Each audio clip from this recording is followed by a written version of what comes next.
দর্শক, রাষ্ট্রীয় অতিথি ভবন যমুনায় বিশিষ্টজনদের সাথে শুভেচ্ছা বিনিময় করছেন প্রধানমন্ত্রী তারেক রহমান। সেখানে আছেন আমাদের সহকর্মী নাজিয়া আফরিন।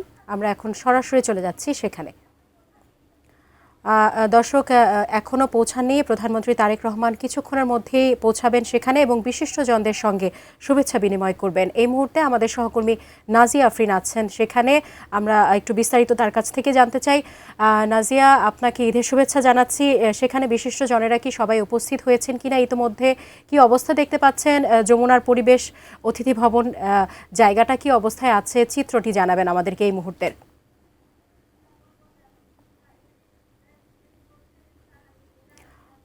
দর্শক, এর আগে আমরা জানি যে ঈদগাহ মাঠে প্রধানমন্ত্রী তারেক রহমান এবং রাষ্ট্রপতি সহ বিশিষ্টজনেরা ঈদের নামাজ আদায় করেছেন এবং সেখানে সর্বস্তরের মানুষের সঙ্গে ঈদের শুভেচ্ছা বিনিময় করেছেন।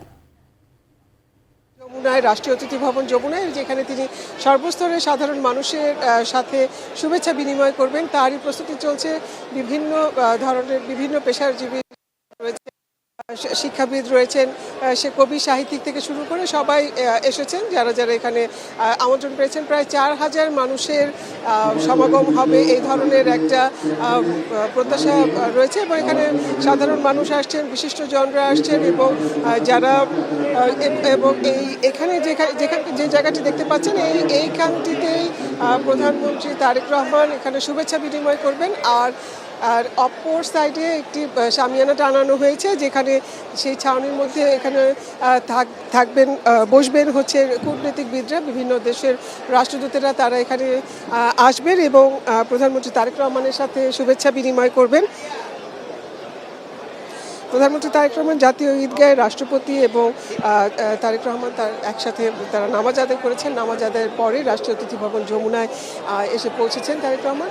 তিনি এখন বিশ্রাম করছেন এবং এখানে প্রস্তুতি সম্পন্ন করা হয়েছে। সাধারণ মানুষ যারা রয়েছেন, বিশিষ্টজন রয়েছেন, রাজনীতিবিদ যারা রয়েছেন, যারা এই দীর্ঘ আন্দোলন সংগ্রামে, বিএনপির দীর্ঘ আন্দোলন সংগ্রামে যে নেতাকর্মীরা রয়েছেন, তারা আজকের এই আয়োজনে তারা সবাই এসেছেন এবং বিএনপির সিনিয়র নেতৃবৃন্দ তারা এসে উপস্থিত হয়েছেন।